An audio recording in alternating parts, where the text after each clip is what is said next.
get that hat? Yeah. I found it. No, really, I did. I found it in Facebook. Was there a key underneath it? There has to be. No, there wasn't. I did not find your key.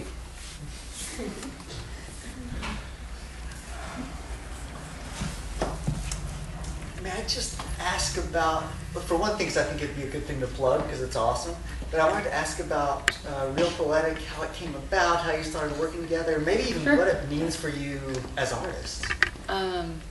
Well, Real Poetic's actually been around like since the mid-90s, and it's gone through various different rounds of editors.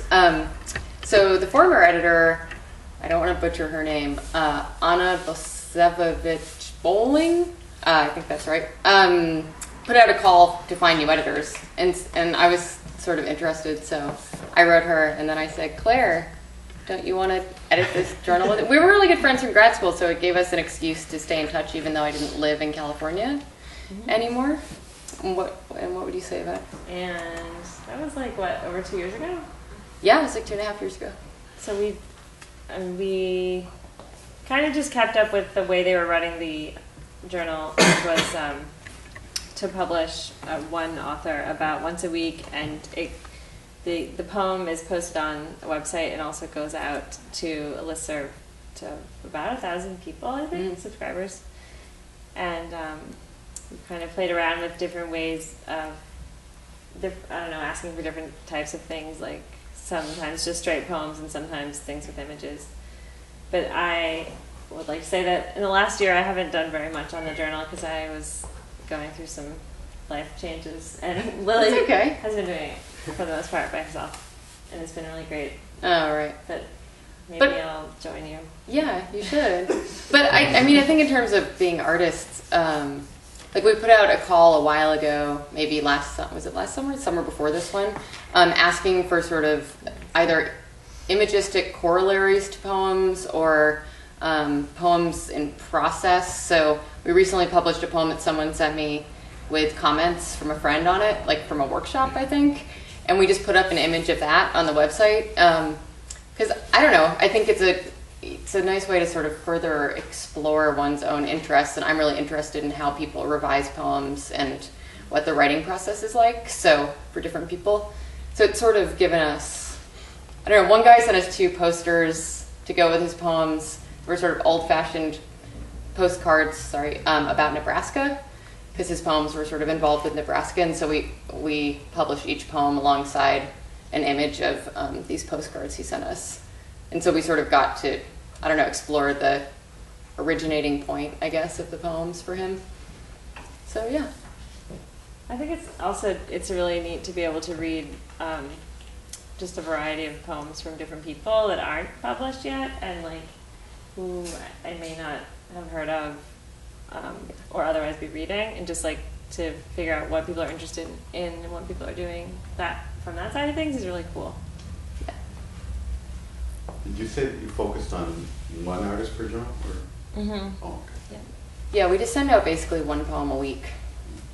So everybody gets something on Sunday in their inbox. And you can subscribe. Yeah, you can email us what? realpoeticblog@gmail.com. Or if you go to realpoetic.org, you'll see that information as well. You can subscribe to the journal. It's a very pleasant little surprise, especially if you put it in like your work email or something, so every now and then you get something really nice in there. Thanks. Yay. How long ago did you start writing, or both of you? I started writing when I went to college, around the age of 18. And it took many years for me to write anything that I liked. And I mean, like, it's really, 3 years maybe, I kind of started to like what I was writing. And now I've actually been trying to write prose for about a year, and I haven't written anything that I liked yet. But I love reading fiction and nonfiction, and it's kind of a hard thing because you have to start and started writing poetry, and then 11 years later I got a book published, and it still felt like a really amazing thing to happen to me. But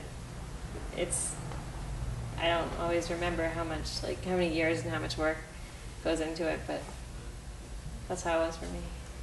I started writing, I think kind of even before I could write, because my parents used to like let me dictate things to them, and they would write them down. So I started, I don't know, writing when I was probably 6 or 7. And actually, my mom's been going through my grandparents' letters, and she just sent me this poem that I mean, I don't know if I thought of it as a poem then, but this thing I'd sent to my grandparents in the mail, it was all about a squirrel sitting on a branch and going into a hole and then not moving. And so I don't know, I think like I did it from a really young age. I just think it was sort of a way of processing my experience, because I wasn't always very good at doing that verbally. So writing it down really helped me clarify my feelings about the world. And yeah, it's crazy. You know, I think I was 29 when my book came out, but it felt like the culmination of, 22 years worth of writing in a strange way. I think that only happens with the first book. Like it can't ever really happen again. So it felt cool in that way. Yeah. There was a hand back. Yeah. Oh, I just like to ask the two writers something I always am interested in. What other writers are you interested in? What writers got you interested in writing poetry? You want to start? Yeah.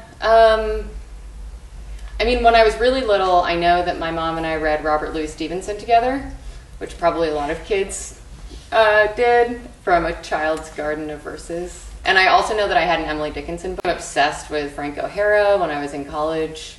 I loved how casual his poems felt. Then I became obsessed with Wallace Stevens when I was in grad school the first time.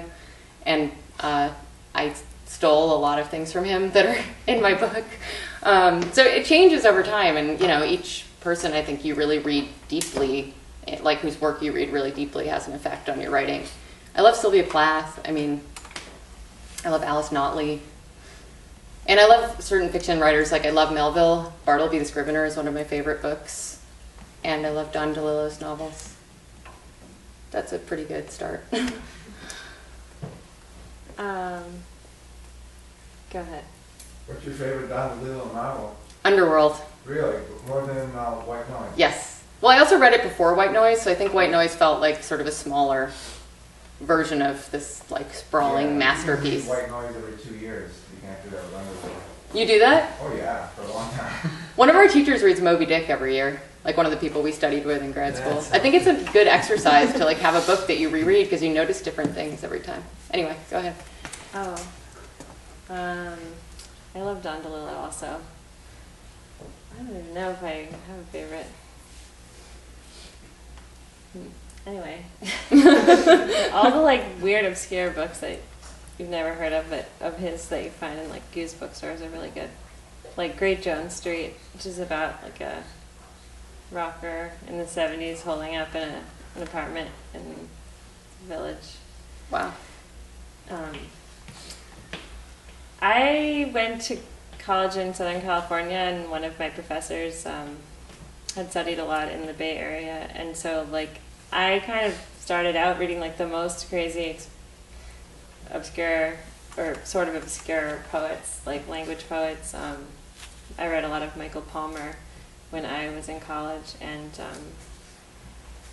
like got pretty comfortable with just like disjunctive, non-narrative poems. I think it was like kind of fit with the kind of self-discovery and like mind-opening experiences that you have in college. And then I also, one of the things I really, really like in terms of other writers is just like the people you're friends with who are writing. It's really cool. Like Lily and people we went to grad school with and teachers, like if you have some kind of entree into like someone's work, maybe by knowing them or just reading a ton of their work, I think that's really fun. Mm-hmm. I saw a question back here. I forgot now. Really? Anyone else? Well, for Marcos, right? What's your favorite open tuning? E. Just use a cable a lot. Yeah. I don't really do any other different types of tuning.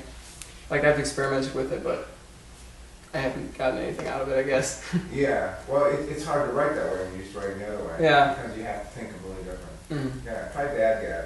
Right there. Yeah. Who are your favorite musicians? I don't have favorite musicians really. Really? No. There aren't like bands that you really like to listen to, or? I go through like phases of music where I listen to like certain types of music for a while, and then like I switch. Like I took everything off my MP3 player and put a bunch of new stuff on it. Like, Okay. so I listen to a lot of stuff. Like right now, I'm listening to bands like, I don't know if anyone's ever heard of La Dispute or Defeater. I like their lyrics, but they're like hardcore bands. Yeah. It sounds like you've been in a lot of groups and collaborations. Is it really different now with this solo project? I don't know. This is just stuff that I've been doing for a couple of years. Like I have other stuff, like that Fiendish Doctor Wu thing. We have an EP coming out like mid-October, so like look for that. But like, yeah, I have another band too called Beta Tunnels. I play bass in that band. We like started like a couple of days ago. The October poem was written like this month or last year. I was wondering if the October Moon poem was written like this month or last year. No, it was last year. Okay. Yeah. Yes. Did anyone help you write that song? My mom wrote that song with me. So the majority of your songs, and I know you didn't reference the last one as to who it was, but we all knew who it was. Mhm. But are the majority of your songs in original material? Mhm. Great stuff. Thanks. Absolutely. One more round of applause for our